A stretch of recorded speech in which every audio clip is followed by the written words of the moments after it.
Michael, I did hot yoga yesterday. Hot yoga.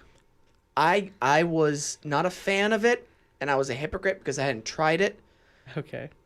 I do regular yoga. I tried it out. One of the best experiences of my life. All right.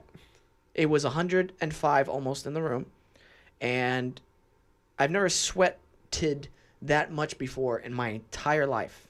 I believe it. I thought the guy in front of me, we were doing a squat position thing. I thought he was peeing because it was dripping down so much. I thought the dude was urinating in class. In my mind, I was about to go, "Hi, don't do that.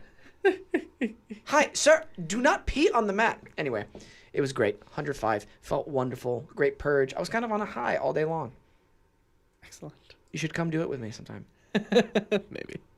That's a no from Michael. You okay? Yeah, I'm good. Yeah. I'm going to die. You're going to die. Our guest today. Well, hold on. Before we say who the guest is, I want to say a big thank you to our listeners right now. You guys are amazing. I really appreciate all the support. It's support. Wait, Sam, you still high from yesterday? Probably. Still dehydrated, more than likely. I want to thank you guys for listening to the show, for your amazing support. And if you have literally 5 seconds, you can subscribe to us on Spotify and iTunes, because guess what? The show goes on after this hour on Adobe Radio. That's right. There's more show of it because we've only got an hour allotted space on Adobe, and you can listen to the rest of it on Spotify and iTunes. So I wanted to say thank you to you guys for listening to the show, for your support. Follow us on Twitter, on the Instagrams. There's a lot of fun stuff on the Instagrams. We do trailers for the show. We do pictures. Michael, he does his workout videos where he shows you how much he bench presses. 375 right now, 400 he maxes out on. Check them out. They're all posted on our Instagram.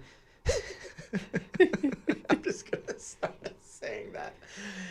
I really appreciate you guys, and I really appreciate Adobe Radio for everything that you guys do for us. Much love and support. Be sure to check out Adobe Radio's website and their other shows on Adobe Radio, because they've got great live performances right here in the studio, which I've seen a couple already. Love them. They're great. They're great. And a big thank you real quick to Steph, our social media producer, for everything that you do. Thank you. Hey guys, guess what? We're gonna announce our guest today. I'm not gonna whisper like that. We are proud to announce, and happy actually, we're super stoked to announce our guest today. It's Curtis Armstrong, which you might recognize him from Revenge of the Nerds, Moonlighting, Risky Business, American Dad. He plays Snot in American Dad. New Girl. Has over 150 credits. What? It's impressive. Been working for decades. Extremely like a scholar type. I'm going to call him a scholar. Please welcome the scholar, Curtis Armstrong.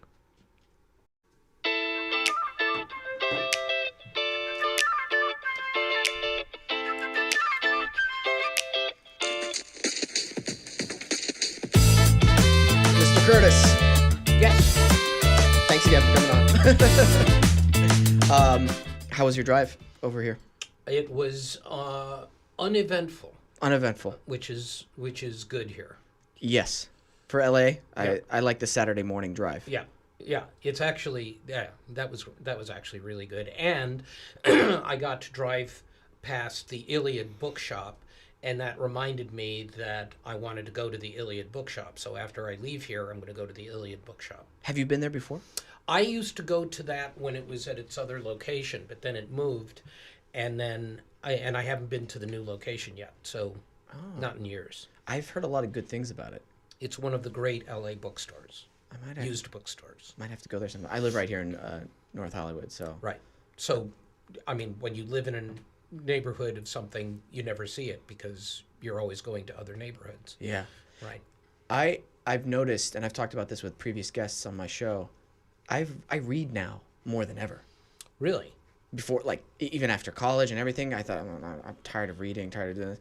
I'm reading now more than ever. Yeah. I've always been a book nerd. That was my thing. And I grew up with books. They've always been really important. I'm a collector as well as just a casual reader. Yeah. Certain areas I collect, but Ooh. it's been my life has been pretty much defined by what I read. So there's been no time in my life where I haven't been deep into books. What are you like collecting first editions? Not for the sake of it. There are a couple of authors that I collect. I collect Washington Irving, the American 18th century writer. I collect Sherlock Holmes and Doyle in general, and I collect P.G. Wodehouse, the English 20th century humorist who. Actually, we were talking about books. I actually just co-wrote a book, which is available on Amazon and all of those platforms. And it is called A Plum Assignment, Discourses in the Work and World of P.G. Wodehouse. And it's, I wrote with another Wodehouse scholar and collector who's a lifelong friend of mine. And it's a collection of our essays on P.G. Wodehouse, which is obviously only of interest to people who know P.G. Wodehouse. Yeah, I have no clue who he is. There was a TV series called Jeeves and Wooster years ago, which was it was Fry and Laurie, Hugh Laurie and Stephen Fry. Yeah, and it was considered the great adaptation of one of Wodehouse's sagas, which were the Jeeves and Wooster saga. But, you know, it's one of those things that, you know, you either get into relatively early or you probably don't get into it at all. They're unique. Some of the funniest, I think, prose written in the 20th century, but very English, Gotcha. very British in style. So this is post-Victorian era? It's 20th century. Okay. Yeah, he wrote for most of the 20th century. I think his first book was published in 1902 or 1903, and then his last one, he died while he was writing it, and that was 1975. What draws you to this person then? It was really, we were talking about my memoir. Yeah. I go into Wodehouse a bit in the memoir, and Sherlock Holmes. Excuse me. It was one of those things. I was living in Europe. I was a kid.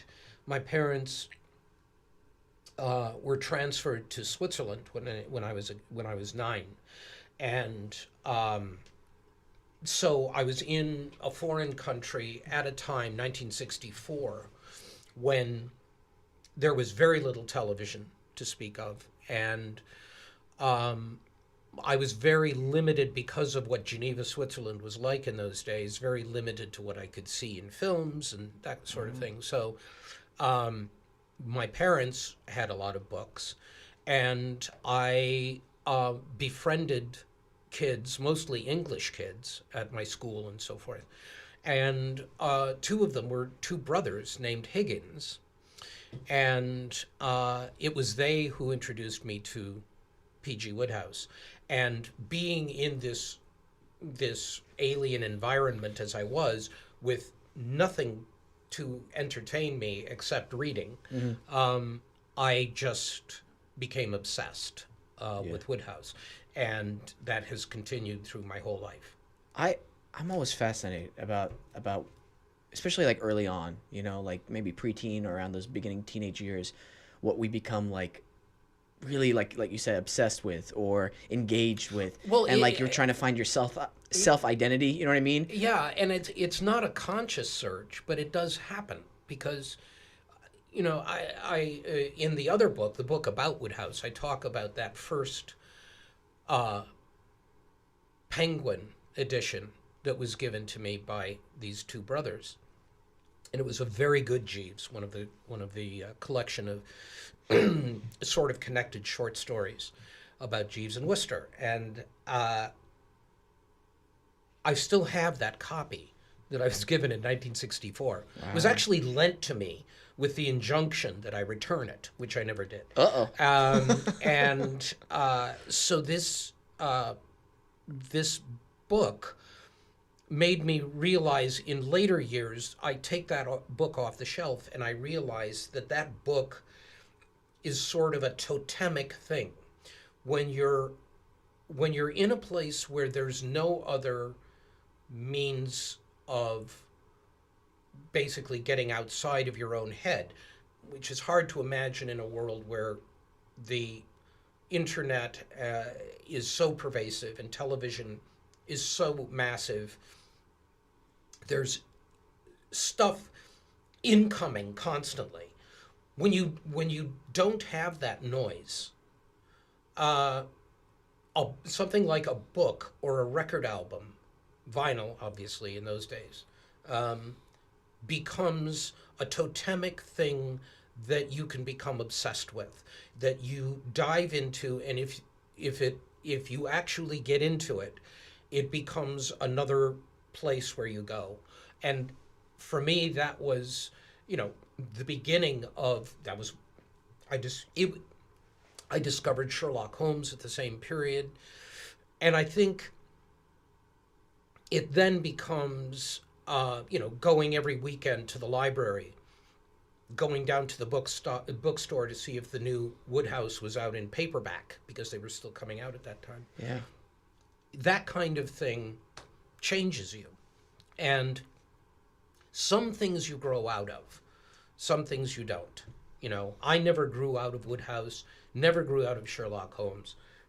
There are some things that I never grew out of. Children's books that I then wound up buying for my own daughter, Yeah. So it was an important circumstance and time in my life where books became the most important thing to me, and they've never stopped being the most important things to me. It's one of the most amazing things, like, most humans either struggle with or was trying to seek, and it changes throughout their lifetime. Is like identity, like, who are you? And things that resonate in you seem to make up this image that you want to have of yourself. And I don't know, as I've grown older, I've noticed that as more as I grow older, I realize, the less I know about who am I, kind of, in a way. And in certain areas I know myself, but in some other areas I'm like, who am I really? Because I'm somebody different to somebody else than I am to, I'm somebody different to Michael than I am to you, than I am to my parents. So then it becomes a core thing, well, who am I to me? Is that what's important? It's still happening. That's why you don't know what it is. I mean, it actually feels like, you're at an age where you can look back on your childhood as a distant thing. When you're my age, I look back at somebody your age and go, well, he's, very young still. Yeah. He's, I mean, didn't, when I don't know how old you are. 30. 30. Okay, well, when I was 25, even 30, I didn't have any idea who I was. I knew what I wanted to do, which was act. And I had been doing that for, by the time I was 30, for a decade almost. So I knew what I wanted to do, but as to my own development as a person, it was too soon to say. Yeah. Most of my real development happened after I was 30, not before it. You know what was one of my obsessions growing up, in terms of I found a identity with?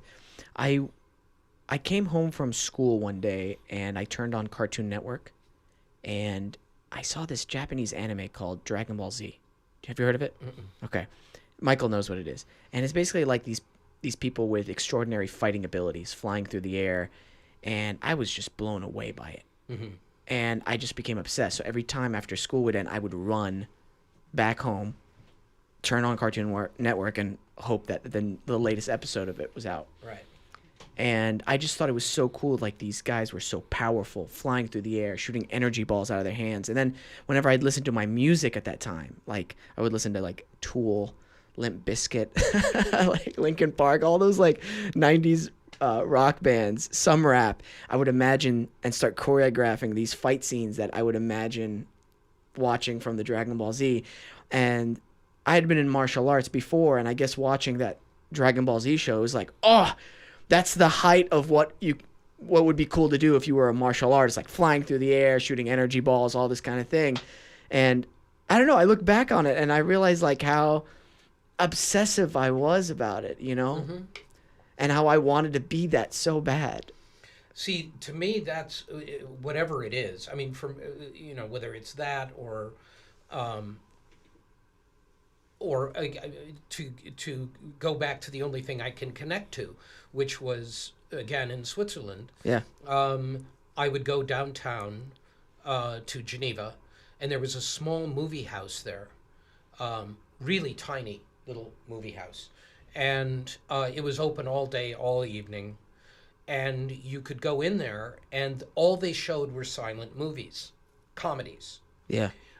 Laurel and Hardy started my love of Laurel and Hardy there. Yeah. Chaplin, Keaton, all of the great silent. Sorry, I didn't mean to interrupt you. I was just going to say there's another guy other than Chaplin. He did the silent comedy movie. He's the famous one where he's almost like parkouring through this whole thing on a train, and then finally this frame of a house. Buster Keaton. Buster Keaton. That's it. Okay, sorry. Yeah. So that was my introduction to silent comedy, which was I loved going to this place, and it would be filled with middle of the day. So there would be drunks in there. There would be kids like me. There would be reserve soldiers with their girlfriends. There would be families who had been shopping all day and just wanted to sit down. It was all of this, and this magic place, as far as I know, wasn't even wired for sound at all. And sort of like the silent movie used to be here on Fairfax. But it was but instead of having set things every night, like they do in art cinemas, you just sat down, you didn't know what was coming up next. And that was, part of my education too, although it was far from a time when I really thought about being an actor, but that was hugely important. Yeah.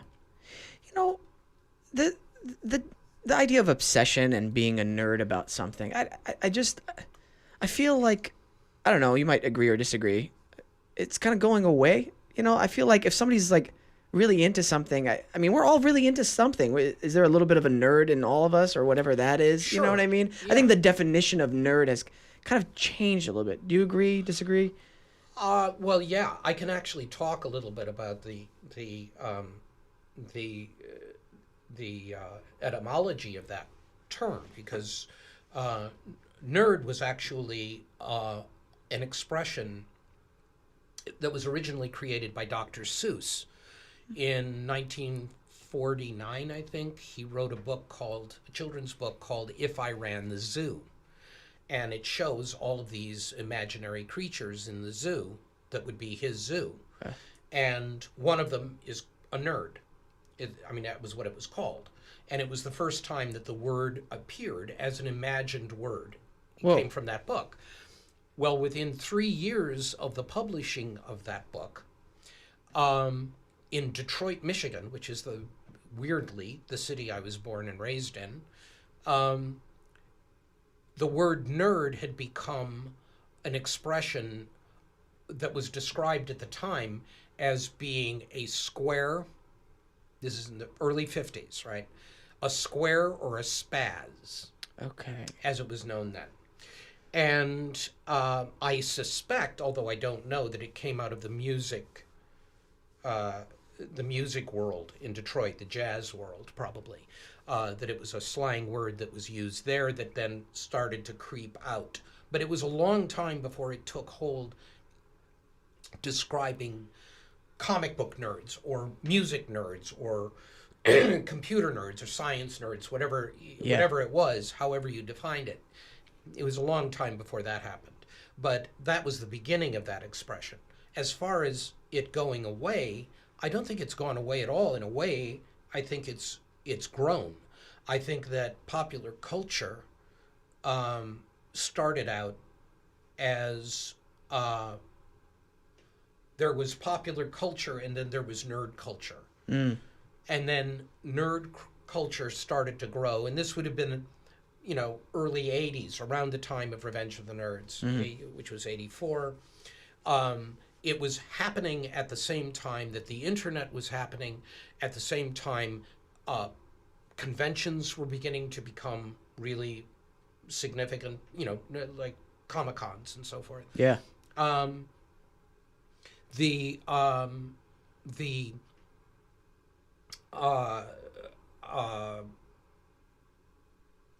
it was the I lost my train of thought. No worries. The internet, Comic-Cons, and cable, and home video.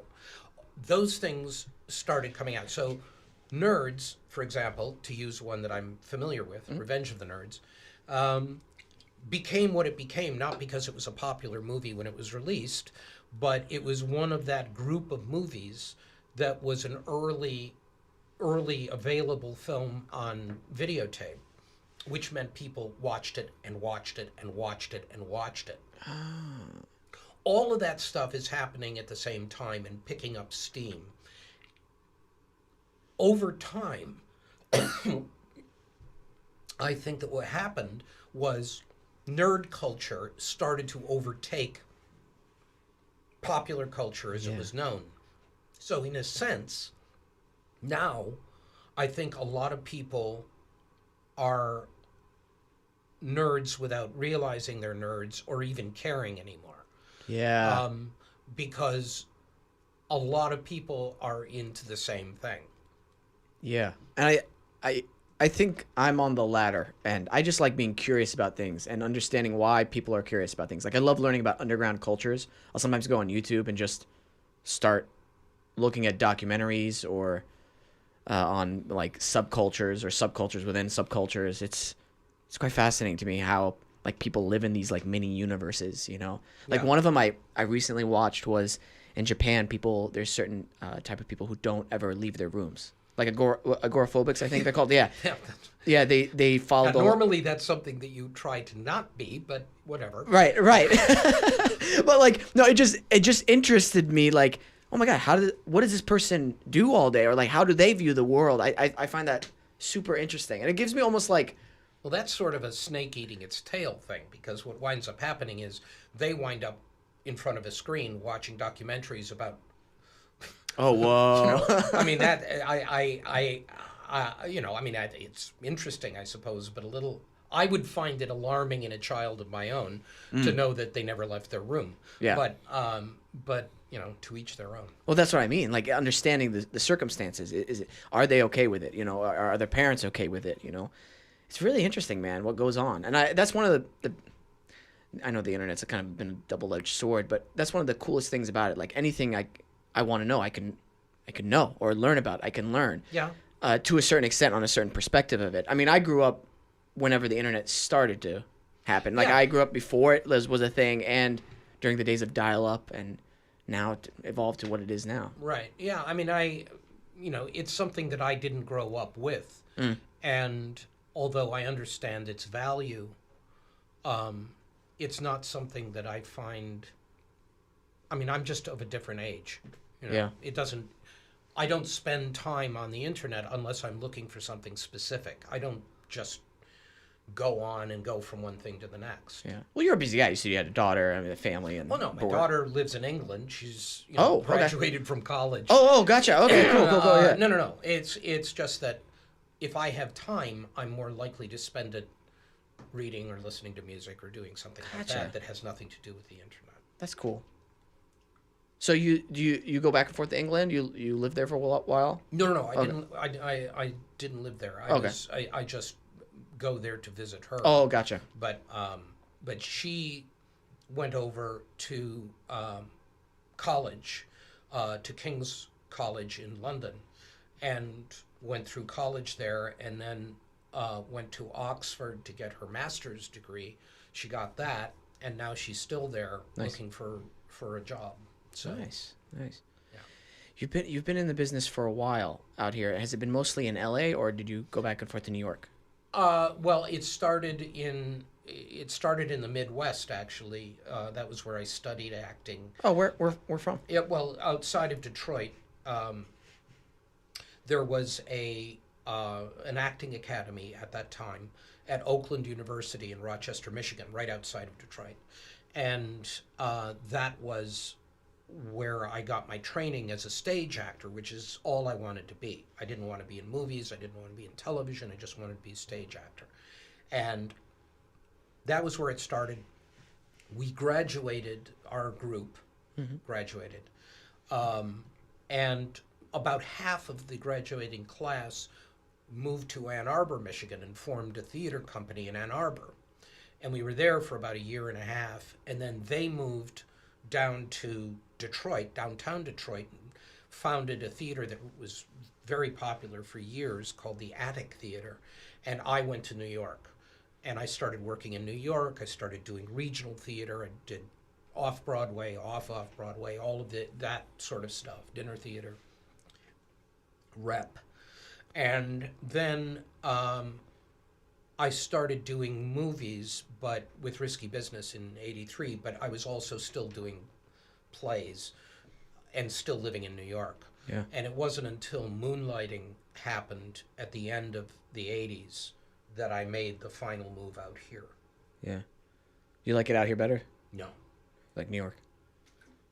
Yeah. I like almost anywhere better. Really? Yeah, I don't like being out here. I like LA for work. Well, I don't. That's why I'm here. Yeah, exactly. I'm not a fan of New York though. I like space. I'm going back to New York next week to start a new job, and What is it about it you love? You love. I'm always curious. What? What about New York? Like, do you love? it's a city. I mean, it feels like. I mean, it's the same things that. I mean, it's a tired, discussion, about L.A., New York. It's just not a. It was never a city that I felt comfortable in. I hate driving. I don't like the weather. I like places with. I mean, I came from back east, so for me, this is not what I wanted. I came out here at the same time a lot of my actor friends, stage actor friends. We all came from the same area basically, and we were all living in New York. And then one by one, they started peeling off, coming out here, and it was great because everybody was still working, and for better money, so that was great. But unlike my friends who now say, a lot of them will say, I will never go back. I hated the winters. I never want to do that again. I go back in the winter to get away from here. Yeah. I mean, that's my thing. It was never a fit for me, Los Angeles. And I think had my daughter not, I think this is true, had my daughter not been born when she was born, I probably would have moved back east with my wife because she comes from Boston. She Gotcha. has the same feeling about back east that I do. Once our child was born, we raised her in LA, and it was a strange thing to discover. It was like I'd been here for years. I didn't like it. Then she's born, and suddenly I'm sort of introducing her to the city in which she's living. And it created for me, all through the years of her childhood, it created for me a rediscovery of the things that I liked about LA, because I was sharing them with my daughter. But once she left, I was back here, going, I don't want to be here. That's fair. I grew up in Oklahoma. I do miss extremes of weather. I mean, the weather is nice. That's really extreme. It can be. Yeah, with the tornadoes, Yeah. for sure. Yeah, I was just there last year, in fact. There's something about weather when it puts people in check. Extreme weather. It kind of makes you realize, like, the universe and nature is a lot bigger than you, a lot more powerful. Sure. Yeah. Sure. Yeah. How have you found sustainability in an unsustainable business like acting? You know what I mean? You've been working for years now. Yeah. I am not. I think honestly, I'm not without talent, but I've known too many actors who are more talented than I am, who never were able to sustain as actors, and that makes you really wonder.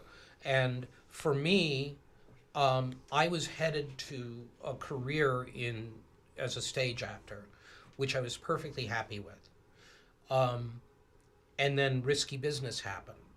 And when Risky Business happened, it was luck, because that became basically everything that happened to me in the 1980s happened because of Risky Business. Everybody after that, Jeff Canoe directed Nerds, Savage Steve Holland, who did Better Off Dead and One Crazy Summer, even Glenn Gordon Caron, who was the executive producer of Moonlighting. Yeah. All of them knew me from Risky Business. And they all loved Risky Business. And the connection of somebody who had those things in common. You know, I had a career. I did other movies in the 80s. No one remembers those. But I did those. And that's all that matters. And that's what led to virtually everything else. So whatever I did between 1983 and 1989 became the foundation for the rest of my career.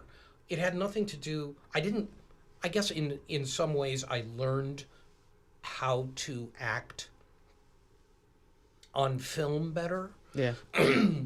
And the older I got, the more life experience I brought to it.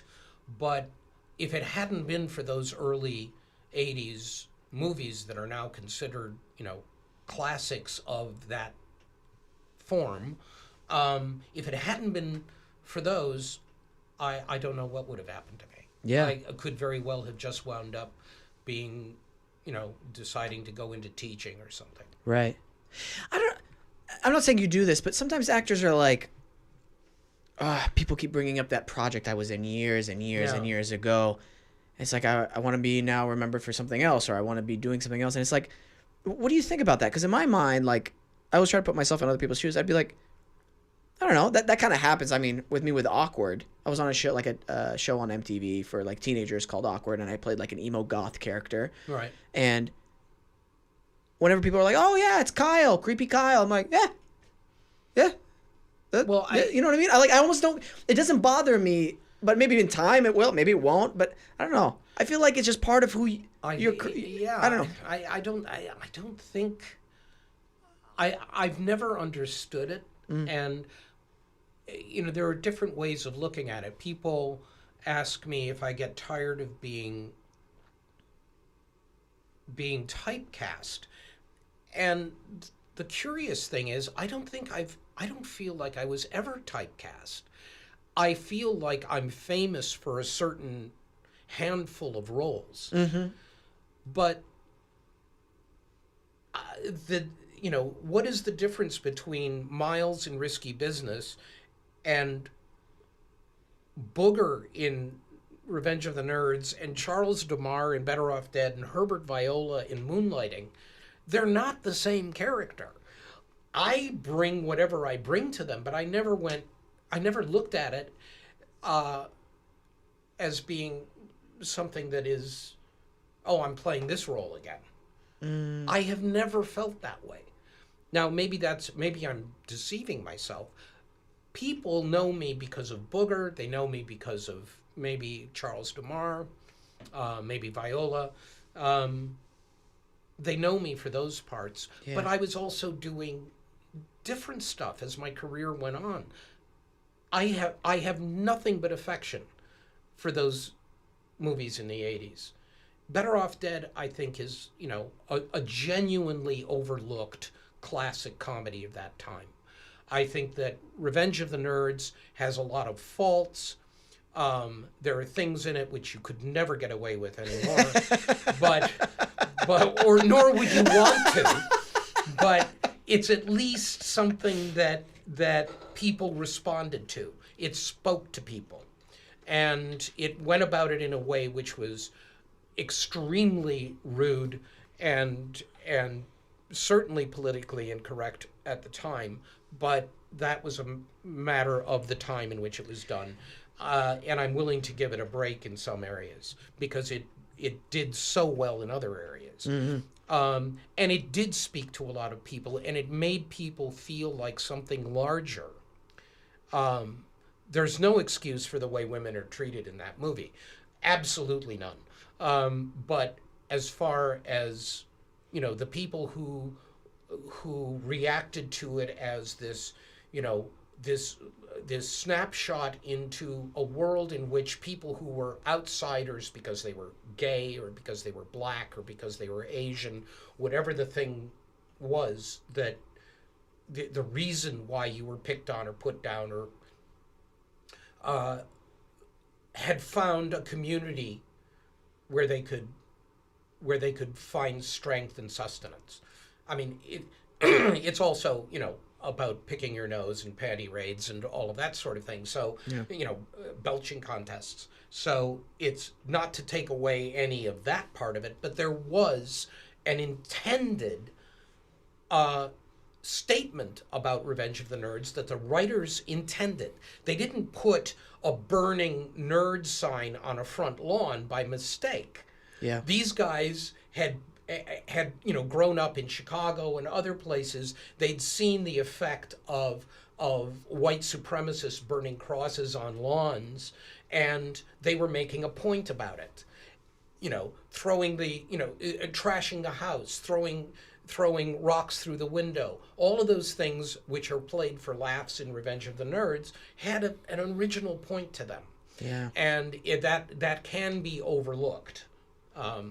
So I think that I'm very lucky, to have been working as an actor as long as I have, but also I think that it has, some of those movies did have an important, it gave people something.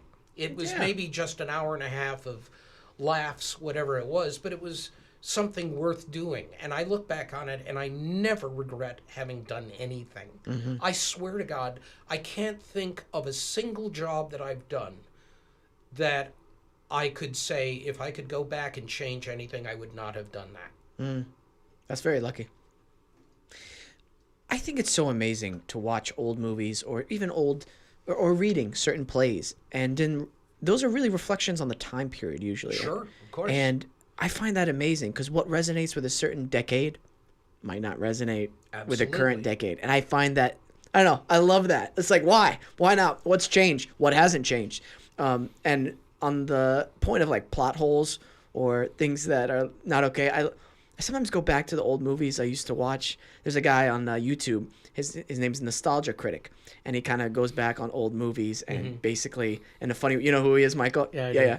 In a very humorous way, he goes and points out all the plot holes of all the old films that we used to love. And even recently, he's done like the Matrix films, which when I saw the Matrix, I thought it was like, I was like, this is probably top 5 best movies ever made, easily. And then I rewatch this, I'm like, oh boy, let's see what he has to say about the Matrix, you know? And then he starts going, A, B, C, D, E, and I'm like, oh yeah, oh yeah, this isn't as good as I thought it was or remembered. Well, I mean, it's not a question. I mean, anybody can sit back and pick holes in things. These are big holes though. Yeah, but your other argument, I mean, as a critic, you're taking something that means something to people and just finding what's wrong with them. I mean, that happens a lot with movies, and I think after a while you just go, well, okay, how did Kim Basinger find the Batcave really? I mean, it doesn't really explain it. She just shows up. So does that ruin the movie for people who love that movie? Not really. The point is, she shows up and the movie moves on. I mean, there are things in movies all the time. For sure, for sure. In his defense, he does point out at certain points in the review some good things about it. It isn't just about pointing at the Nostalgia Critic, he deconstructs like the movies and like just nostalgia and looking back on it. It's not just like criticism, like everything wrong with that, like that guy. Yeah. He specifically like nitpicks and finds like little stupid plot holes for stuff that he doesn't understands, and then says, "This is what's wrong with it." Yeah, but like your thing with Kim and the Batman film, that doesn't seem like a huge plot hole. No, it isn't. Yeah, it could be explained why she was able to figure out where it is. But is that necessary to the overall? No. Absolutely not. No. Not remotely. That's what's cool about. I'm working on a show right now called For the People, and they write and they shoot about maybe 10 or 15 minutes more than they need. Yeah. And it's a Shondaland thing. They shoot more than they need, and then they cut out the fat. And it's such a wonderful experience doing that for me on my end, because then I'm reading through the scripts. I'm like, okay, more than likely this scene is going to be cut out, because I start seeing which scenes aren't totally necessary, for the story, and it helps me as a beginning writer to go, okay, why am I writing this scene? What's the point of this? Why is this line important? Is this necessary to the overall, arc of the episode or the movie I'm writing? So it's really cool. I like that a lot. Yeah. No, that's a great. I mean, it was like moonlighting for me was an education in storytelling. Bruce Willis used to say that being on. It always surprised me that Bruce never directed. I don't think he ever directed. But on Moonlighting, he told me once. He said, "This is college. This show." He said, learning camera angles, lenses, and scripts, and how you, write things and keep how you make your storytelling as clean as you can make it. It wasn't just, breaking the fourth wall and being funny and that kind of thing. There are certain shows, I think, that really, especially if you're on them for a while, can teach you things about your business that you didn't even know you didn't know. And that's really valuable. Absolutely. You work on one of my most favorite animated shows of all time, American Dad. Yes. Oh, yes. And we're going into our 14th season now. That's amazing. Congrats. Totally amazing. I mean, and I remember when it started, of course, American Dad was already on.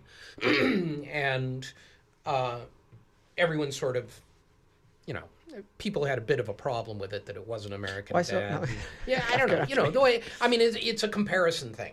Everybody was already into American Dad, and Seth comes out with this next one, and, it was not immediate that people began to go, oh, this is really funny on its own. And the show itself developed over time, you can obviously tell, starting off much more, in my mind at least, Seth may disagree, but to me, it started out much more deliberately satirical about Bush.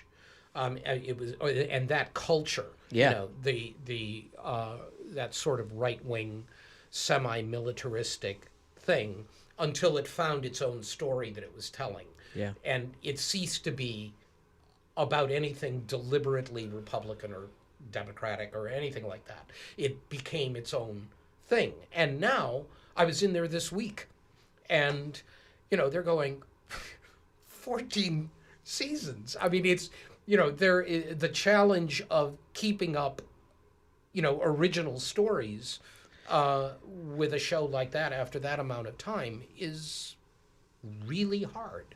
I can only imagine. One of my favorite characters of all time is Roger. I know. It's just, I love characters that just don't care. Yeah. There's something so freeing about watching something. And even if they're totally wrong sometimes and they get into a lot of trouble, I don't know. It's just so amazing to watch. Yeah. Now, curious, because I don't do a lot of voiceover work, and I'm assuming they write out somewhat similar. they've got the scripts written and locked down, and then they have you come in and record, so that way, Basically, yeah. And then if there's anything that needs to be changed later, it's like, for example, this this week I went in not to do a new episode, but to revoice some stuff that they've changed. Okay, cool. You know, they either decided against using a certain line, or they add a line, or Okay. whatever. So, and the reasons for that are, I don't, that goes into the creation of animated shows, which I don't know really anything about. But Yeah. But that's what usually the core group gets together every week to do a table read with the studio and the network and all. Yeah. All the writers are there and all that, and they hear the actors do it. If Snot is in the episode in any significant way, then I come in. If he's not, or it's just minor, then I don't come in for that table read. And then once we actually get around to recording, they don't do it the way I've done it on Dan Versus and Robot and Monster and Eek the Cat and these other shows, where it's the actors all sitting in a room acting with each other. Okay. In the case of American Dad and Family Guy, this is the way they do it. Is everybody comes in and does everything alone. Gotcha.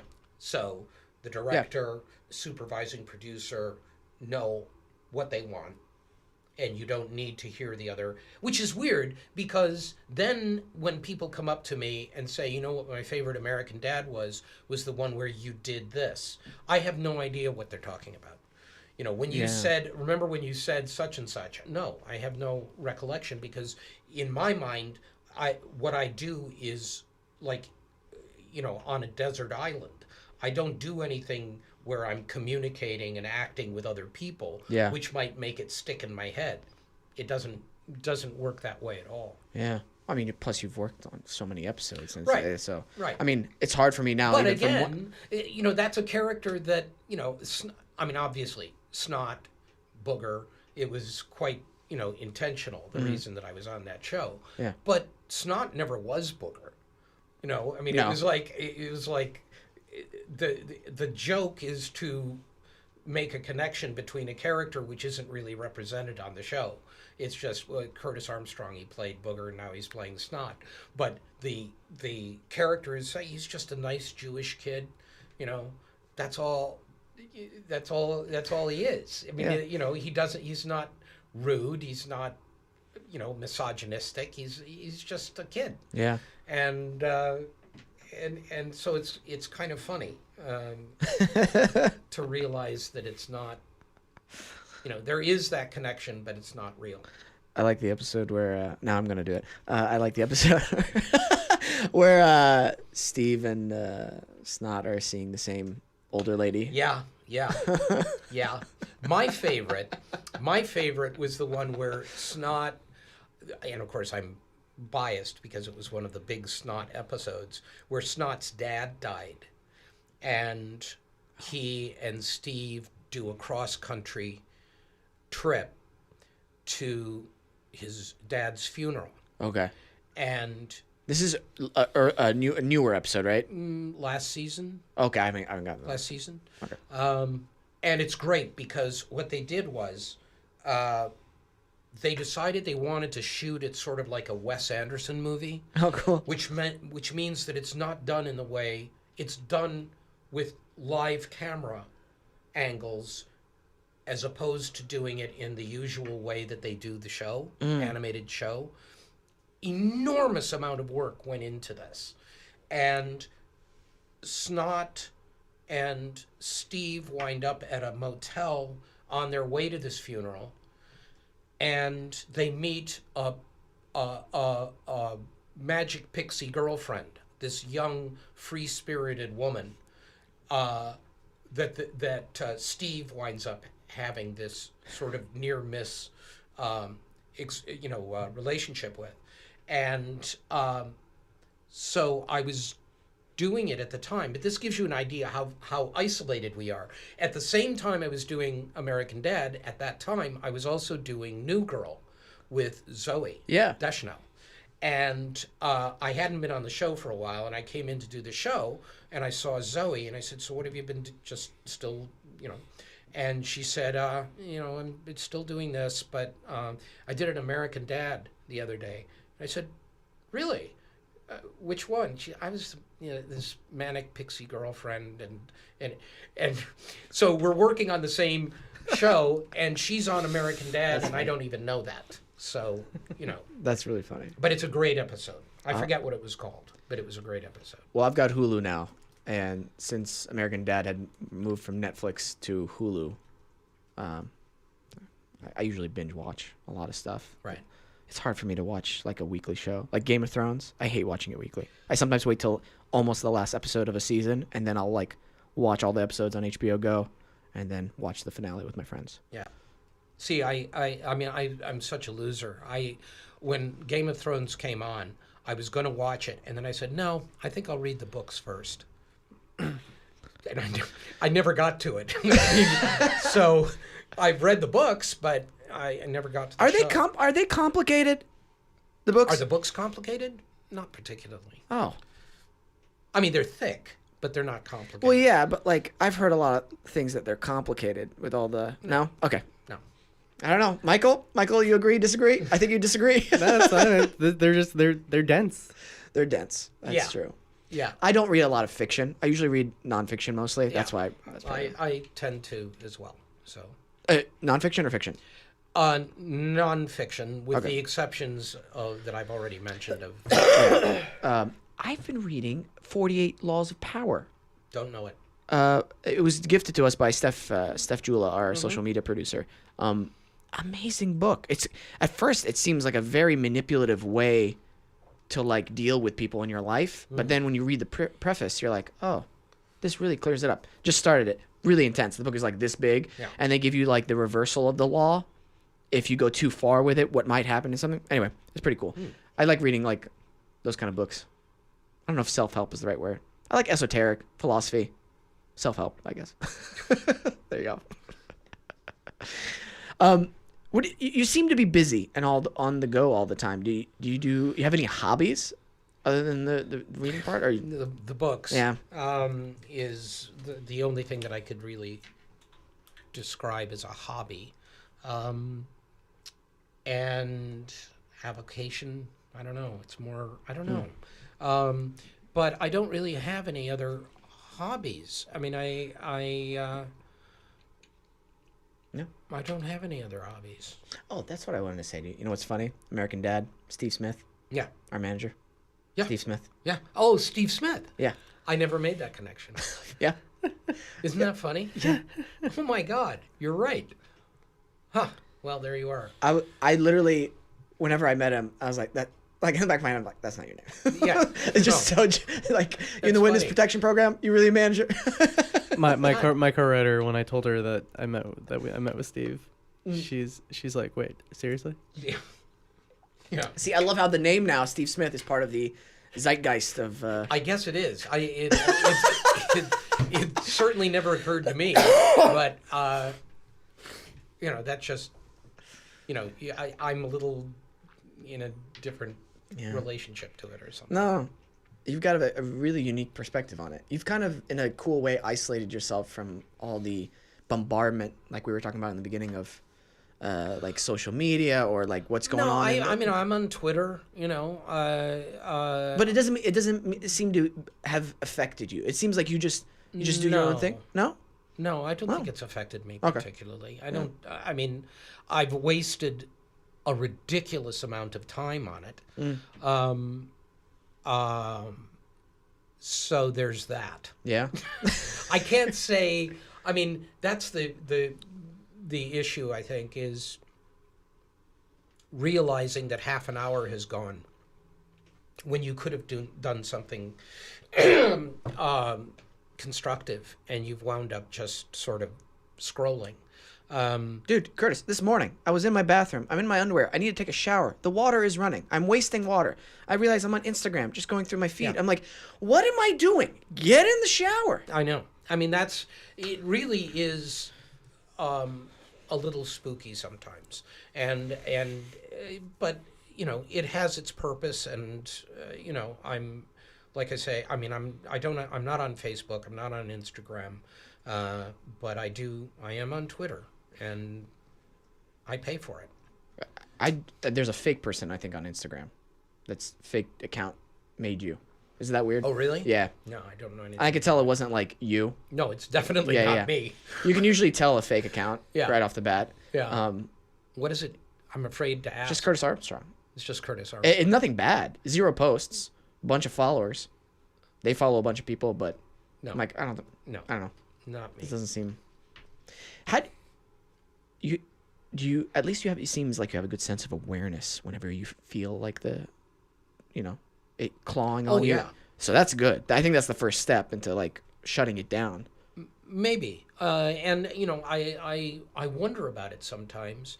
I started it actually on Twitter, and also there's a fan page that's on Facebook. But the reason I started it was the show that Robert Carradine and I created for TBS called King of the Nerds, that ran for 3 years on TBS. And one of the things that was part of our deal with TBS was that we both had to have a social media profile. We had to be on social media. Oh, wow. And they sent out a guy from Atlanta to set us up, because that's how clueless both Robert and I were about social media. We had zero. I mean, I didn't have anything. No Twitter, no Facebook, no nothing. And they sent out a guy, and I spent an afternoon with him while he set me up. Wow. And since then, From that was Atlanta. 2011. 2011. I've been on it since then, so not even that long, I guess. But What does his LinkedIn profile say? This guy. who? The guy who flew out from Atlanta to help you. Well, Atlanta's where TBS is Oh, based. That's why he came out. I just thought it was some random guy no. who just helps people with social media. All of those. I mean, you they be social Turner media Classic managers? Movies and TBS and all those. The Turner Yeah. are all in Atlanta. Gotcha. Since Okay. it was their thing, they sent them out. That'd be a kind of cool gig, though. Not bad at all. Fly out business class all around the country, help people set up Instagram accounts. Yeah. And then deuces. Yeah. And yeah, I mean, it's a couple of hours and you're, off to dinner. Oh my gosh. When my parents came, it's amazing the types of jobs that are out there nowadays. And when my parents came to visit me on set last year, it was the first time ever on a TV set. And they were like blown away, first of all, by Crafty, how much food is on set. Right. That was their first thing. Second thing was the amount of waiting that happens. Yeah. And a lot of that. And they were surprised at how tired you get waiting. And then the repetition of, my mom was like, don't you get tired doing that scene over and over again with the different camera angles? I'm like, no. I mean, it's part of it. As long as you're doing something. It's the only thing that tires me is doing nothing. Same. But that's part of the deal, and I've come to accept that that's part of the deal. But doing things over and over again, I find exhilarating, and which I guess comes from the stage background, because we get no rehearsal time. So for any of this stuff, that was another thing about looking back on those movies: Risky Business, Nerds, Clan of the Cave, all of those movies. We had weeks of rehearsal. Wow. Weeks of rehearsal. They fly us to Chicago for Risky Business. We had, I think, almost 2 weeks of doing nothing but rehearsing and working on the script. Revenge of the Nerds, same thing. We went to Tucson, Arizona, sat outside, and did all of this work on the script with the director and the writers. Same Clan Cave Bear, trained for over a month, and then started working on the script, learning a sign language, learning a spoken language that had been created for them. All of these things, never do it anymore. I mean, maybe if you're making a big budget movie, you get some. But even Ray, when I did Ray for Taylor Hackford, even that, I go to New Orleans and went to the set to meet Jamie Foxx in the evening. They shaved my head, and the next morning I was on the set. Jamie and I read through one scene, no rehearsal at all. And so when you get on a set, I know there are a lot of people who find it different. A lot of people feel like their first one is their best one. And it's never been the case for me. I tend to get better as I go because it's more relaxed. I've been trying it a few times. Yeah. So it's all different. I find my experiences with that are a little different. I love repetition. I come from a theater background as well, and I love that rehearsal idea. The rehearsal aspect, not the idea. I got an idea rehearsal. But sometimes for like self-tapes, very rarely, maybe like 20-25% of the time, if it's like something I immediately connect to, it's usually 1 or 2 takes. I'm like, oh, cool. Like, I feel like that was the strongest one. Sometimes, if I'm really, really connected to it, I mean, you could find things. Here's the thing. Like you said, with repetition, what I like is you'll always find something new with each time you do it, because each time you do it, it's just a little bit different. It's never really 100% the same. Right. Yeah. Yeah. I have. That's just for me. Yeah. Yeah. No, that's true. I think that's true. Yeah. I read or watched a YouTube video somewhere saying you did Shakespeare as well. Yeah. Yeah. Yeah. I mean, the academy that we went to was a sort of class. It was all created by these English acting teachers from London who had come over because there was a guy named John Fernald who knew all of them from RADA and the other schools in London, and he was going to be the head of this acting academy, and he wanted English teachers in, and he got them in, and then on the campus of Oakland University was a regional theater, very well respected regional theater called Meadowbrook Theater, and that was where I got my start. And his idea originally had been, you go through 2 years of classical training, including Shakespeare and all the rest of it, and then they pick people off as you graduate to work at Meadowbrook Theater, which was a professional company. Yeah. So, and that was exactly what happened with me. I went through that procedure. We started our company in Ann Arbor, but then they called me back to Meadowbrook Theater, and that was how I got my first professional start. So, yeah, I did a lot of Shakespeare. I did a lot of classical theater, which unfortunately I haven't done in a very long time. Yeah. That's Dude, I would love to work with you on something. Yeah. Seriously. No, because you got this, your eyes thing. I feel like it would be really fun to work with you. Well, thank you. Yeah. Thank you. Yeah. Maybe someday. Maybe. You never know. Small I don't know how business. long I'll be able to hold on, though. I mean... Oh, come on. Yeah, no, I'm just kidding. I don't have a lot of options. I've sort of picked this, and I'm stuck with it now. So I still enjoy it a lot. I mean, when it's fun. For example, this summer, I was doing a show in Atlanta with Adam Pally and Sam Richardson it's called Champaign, Illinois now. And it was almost entirely improvised. They had scripts, but the process, New Girl was a little like this when I first started it, but this is just hardcore. They would just go off. And all of the people, the actors are, Adam and Sam, and a number of the actors, writers, even directors came out of sketch comedy. And so for them, the script was sort of tips.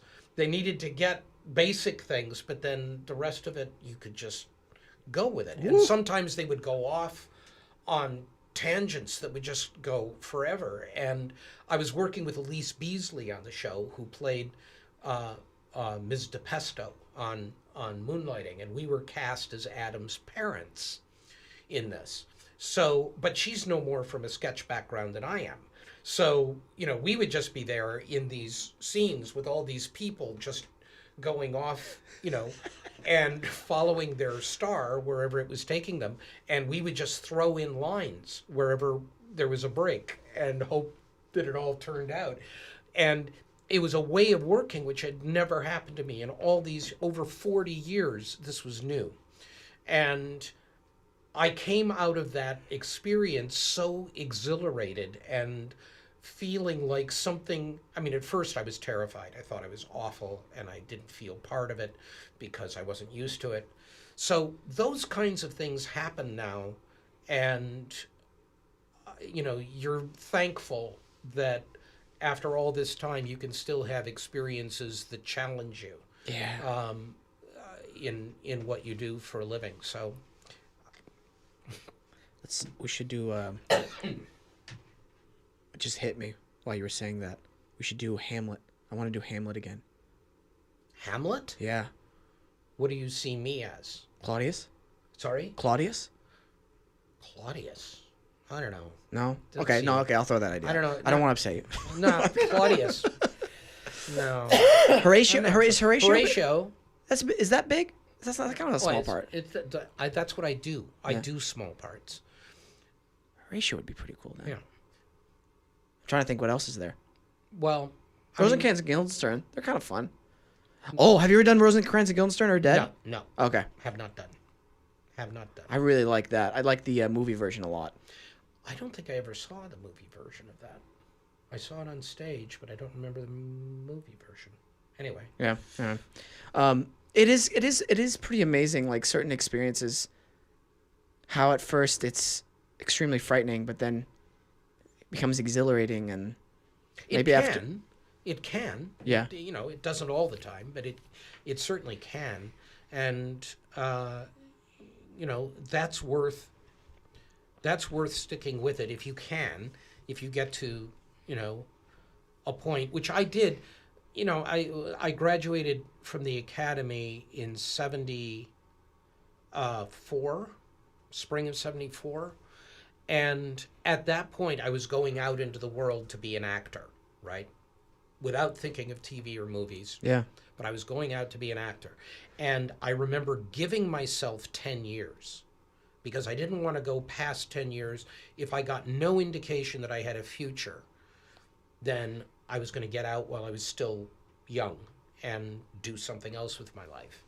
And I look back on that decision now and think, well, it was very adult of me, but at the same time, 10 years is a long time if you're not getting some indication that you have a future. I can't imagine going 10 years just banging up against a brick wall.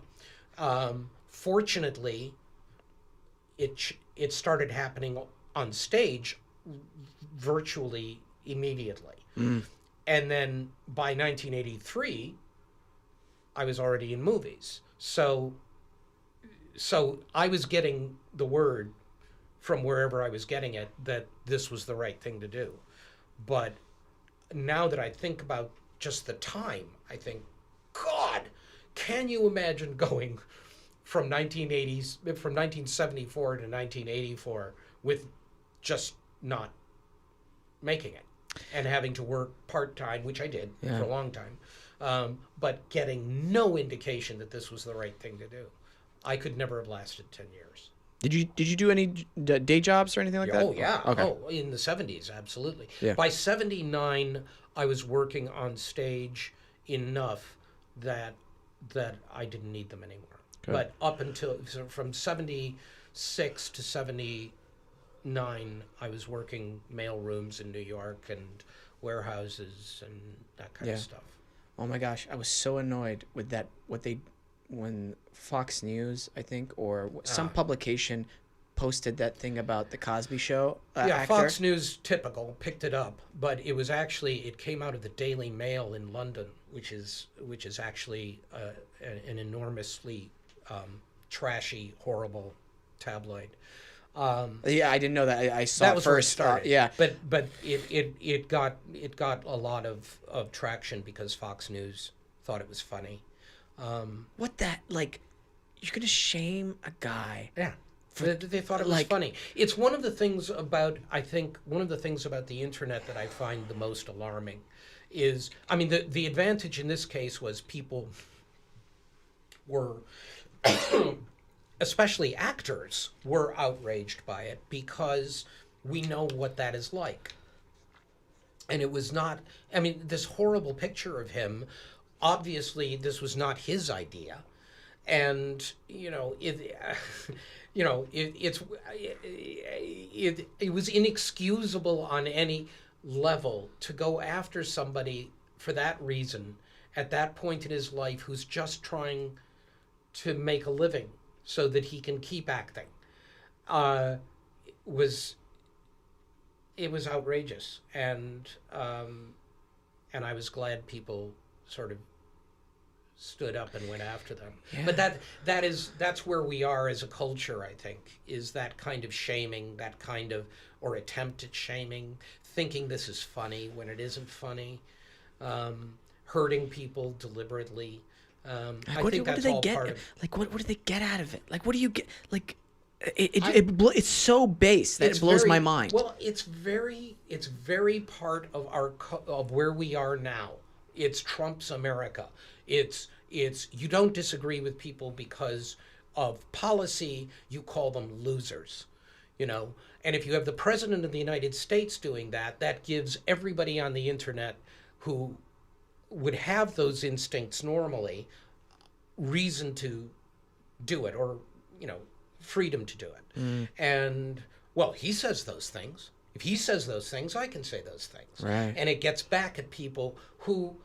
but this was the amazing thing about this guy. I mean, he's not George Clooney. It wasn't like he was the biggest star in the world. He was just a working actor. Yeah. What value do you get out of mocking somebody who has to take a second job to make ends meet? What did that make you feel good? What was behind it was...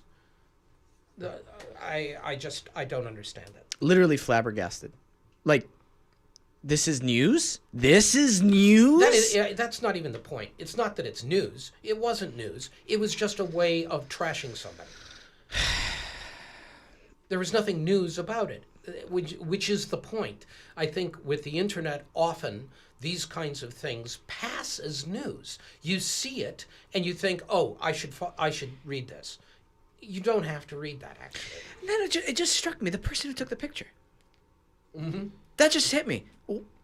She was a woman who Like, was there. it just went... You just thought, okay, I'll take a picture of him. And, you know, then comes out later after, you know, the dust started settling, saying, well, I didn't mean to shame him. Really? Okay. That's... Okay, you just... Okay. Interesting. Remarkable invasion of privacy. I don't know, man. That is one of the scary things about us having all this information in our pockets, what we can do with it. You know, once you start actually looking at how much of what we have in our pockets is of any value at all, and that's the drawback. On the one hand, if I need something on the, and I'm sounding like a cranky old man now, but if I need something from looking it up on the internet, I can go to the internet and look it up, and I can usually find what I need. Yeah. But the other side of it, I think, can be damaging. Absolutely. I'm just still amazed at the value I get from it. Obviously, I'm not going online shaming people or bullying anybody, but for me, I learned how to install a ceiling fan off the internet, which... No, those are the kinds of things that, rather than have to go out and buy a book at you know, a Home Depot or something about wiring. Yeah. You can look it up on the internet and you can find out how to do it, and that's great. It saves me a lot of time, and I value my time, you know? Yeah. I mean, Bobby Carradine became... You want another water, by the way? No, I'm not. Sure? Okay. Yeah. Bobby Carradine was, you know, not a nerd. by any description. But he became known for his bow ties, and I said, I've never been able to figure out how to tie a bow tie. He says, I just got it on Google. That's true. It's just that sort of mundane thing of I don't know how to tie a bow tie, and well, okay, do it this way. Yeah. My daughter. There was a period of time where my daughter took to wearing ties. I've always worn ties, and my daughter was, when she was still in high school, she just decided, she came down for school one day wearing a tie. I have never taught her how to tie a tie. She just came down for breakfast wearing a tie, and I said, how did you do that? And she went, I just looked it up, on Google. And she figured out how to tie a tie. Now, on the one hand, as a father, I would have loved to have been able to teach her how to tie a tie. Right. But she figured it out herself. That's initiative. Yeah. Well, I mean, in the same way that it's absolutely normal. It's an extension of who we are. Yeah. That's what you do. I still have an Encyclopedia Britannica at home. Whoa. It's... Yeah, I remember looking stuff up in elementary sure. school on that to do papers and hoping that what I wanted was in there. Was in there, right. I have them up until 2000, up until the year 2000. Okay. and I still will look them up occasionally. But how many people do that? Not a lot. No. Not a lot. No. I used to have the eventually the CD version of it, and you would play like this game, and it was yeah. do you know what I'm talking about? It was in Encarta. Yeah, I remember that. yeah, you get Back in the old days. what is it, the 2000s, probably 1990s, Way back 1990s. then. yeah. Yeah. Oh, I saw something that said like 1984 is as close as 1924 or something like that. 1994 is as close as 1924. It just made me Meaning what? meaning how much time, like, You mean between now and then? yeah, like when you think of like, let's say 2008, right? I was still in college. It's like that's been 10 years now. Yeah. It's like, whoa. Sometimes your perspective on how much time has gone by, it just gives you another perspective on how much time has gone by. That's all it is. Yeah. Sometimes it hits you in the face when you see a meme like that. You're just scrolling through Instagram in your boxers waiting for the shower, and that hits you, and you wake up, you're like, how much time has passed? And you're like, how much time has passed right now, me being on Instagram? Right. That's the thing. Yeah, it's something to think about. I don't know. Curtis, thank you so much for coming on, man. My pleasure. You Nice are- talking to you. You're an absolute scholar, I should say. Not well in some areas, but not. I don't do it for a living. I know scholars, and I'm not a scholar, but I do know a lot about 4 things. A lot about 4 things? Yeah. Well, and that's good. I figure 4 things is good. Well, you come off as a super genuine person, and I appreciate that. Thank you. Seriously, and I hope to work with you someday in the future on something really cool. That would be great. Maybe Hamlet. We'll see. Thank you. Thank you. Michael, Michael, Out. we're out. come on, Michael. Guess what? It's the end of the show. Hey guys, thanks for listening. Much appreciated. Thank you to Adobe Radio. Thank you to all the fans and listeners of the show. I really, really appreciate you guys. Much love and support. If you watch the show, be sure to tweet at me. Let me know what your favorite episode is. I love responding to you guys. And I love to know that the show resonates with you on such a personal level. I really do. Much love. Hey, Michael, thank you, man. You're welcome. Thank you. So aggressive. Thank you, Steph. Steph is like making the social media for the show so exciting. Wouldn't you agree, Michael? I would agree. She's moving to Nashville. I know. She's not moving to LA, I know. so I don't care. No, I'm kidding. Hey, who else do we think? Adobe. The Cosmic Universe. Adobe. We already think Adobe. Thank you, Nice Guy Digital. Thank you to the State Lotto. I don't know what we're doing. Guys, I'm still high from yesterday's yoga. We out!